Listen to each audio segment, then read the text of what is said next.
Previously at the Nexus. You've got to get yourself into some good trouble. That's diversity specialist Kim Crowder talking about what leaders need to do to change the discussion on diversity, equity, and racism in their workplaces.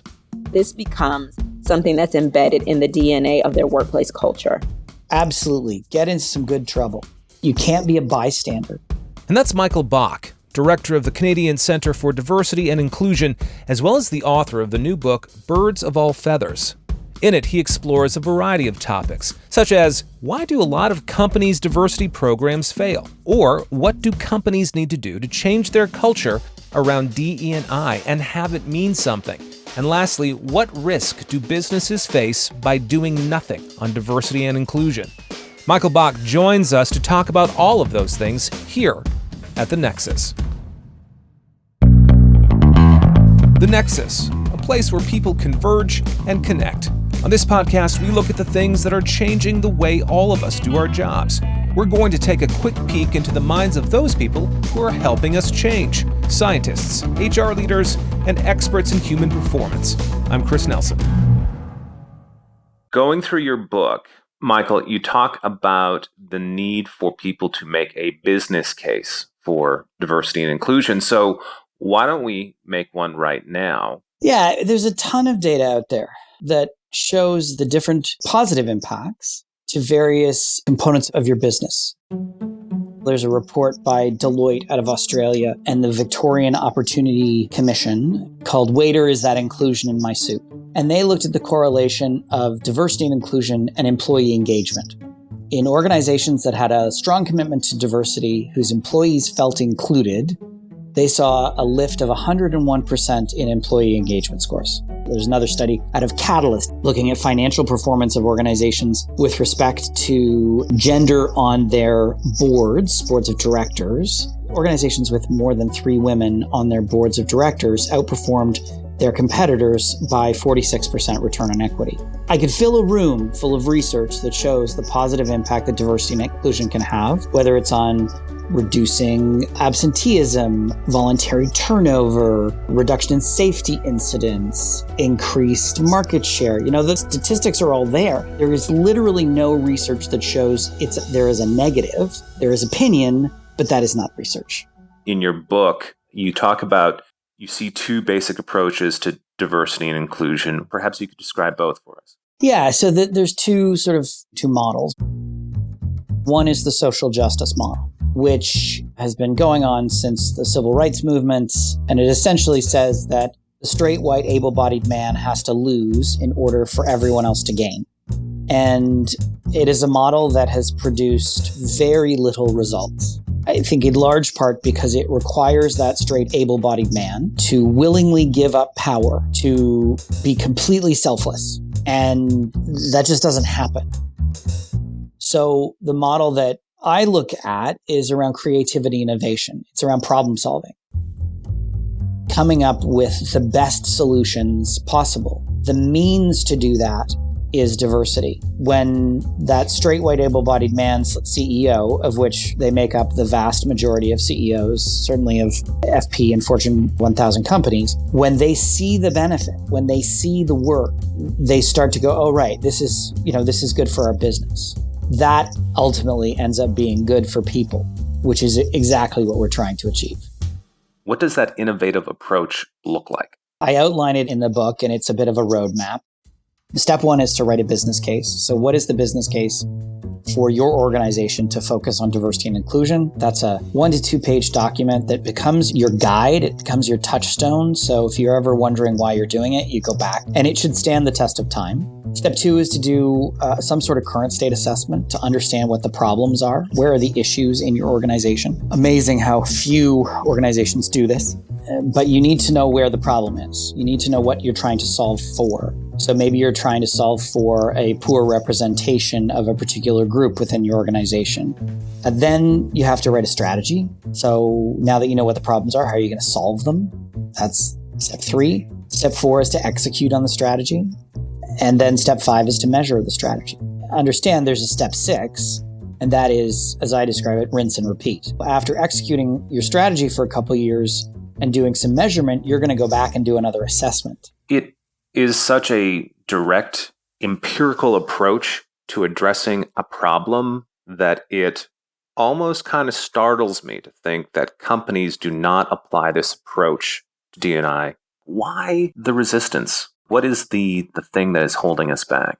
There are organizations that still look at diversity and inclusion as a program. And I put that in air quotes, although your listeners can't see me doing that, but assure you it is happening. And they look at it as this thing that you do, like, oh, we just have to do this program and everything will be okay. And the reality is that diversity and inclusion isn't a program. It's something that layers over an entire organization. Everything you do as an organization, your facilities, your marketing and communications, your advertising, your suppliers, everything you do, IT, everything has a diversity and inclusion lens that should be applied to it. And I think the problem is most employers think of it as a program. And when the program, again, air quotes, doesn't succeed in solving all of their problems, they throw up their hands and say, well, we tried that and it didn't work. Yeah, which is a great segue to what I think is perhaps the most radical idea in the book. Stop thinking of diversity and inclusion as a program. Make it a work function. Make it a vertical within a business. Pull it out of HR.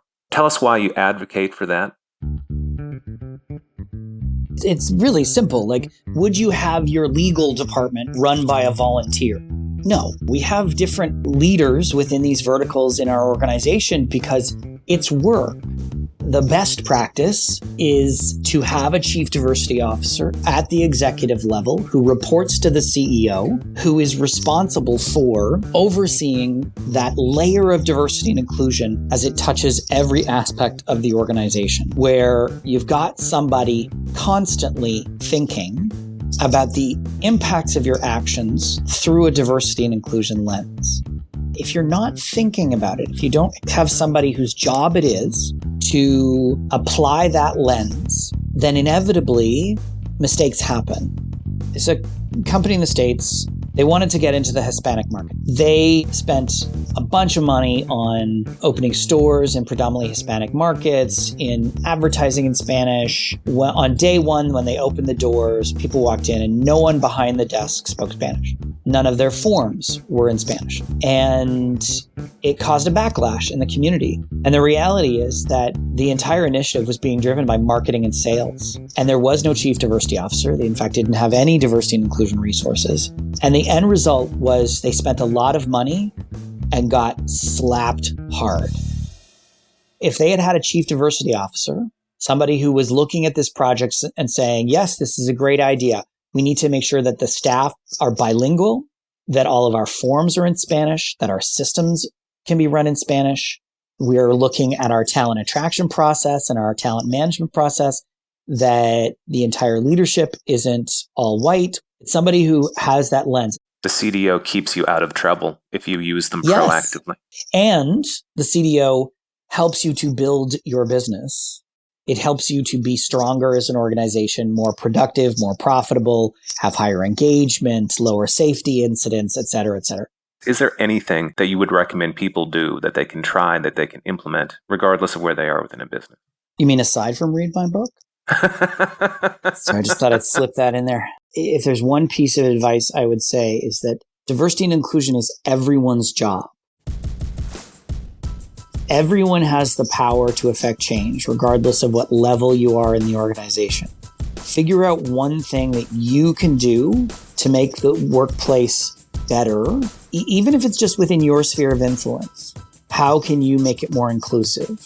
It feels like people are so sensitive to the idea of offending someone else that it's easier to do nothing than to do something and get it wrong. How would you destigmatize that? I would say that's accurate. I assure you, doing nothing produces nothing. That's just the way it works. But if you think that there's a problem that needs to be solved, you may offend someone. And that's okay. This is change. It is classic change management. I think if you go into it with a solid business case, a solid argument, here's the data, here's the business case, here's why it's important for our organization, then as you go through this change exercise, and you will encounter people that get offended, you can deal with them. I think this is a seminal moment. This is like a watershed moment in our society where you have to pick a side. And I'll use the argument of same-sex marriage because I think it's an important statistic. In 1999 or so, I forget the exact year, it was the late 90s, the percentage of people in Canada that felt that same-sex marriage was a good thing was like 40%. In 2016, I think, it was 80%. Well, if you do the math, people's opinions changed. They shifted their perspective. Michael, this has been so much fun. It's my pleasure. Thanks for having me. Michael's book, Birds of All Feathers, is available now wherever you buy your books. And if you take Michael's advice and make DE&I a separate unit within your business, well, that's a major transformation, the kind that the people at Nexus can support you with. Nexus has been helping clients for more than 20 years with industry-leading strategies, programs, and products. You can find us at nexuscommunications.com. That's NEXUS communications.com. And be sure to like us on Apple Podcasts, Spotify, or wherever you happen to find us. I'm Chris Nelson. Thanks for listening.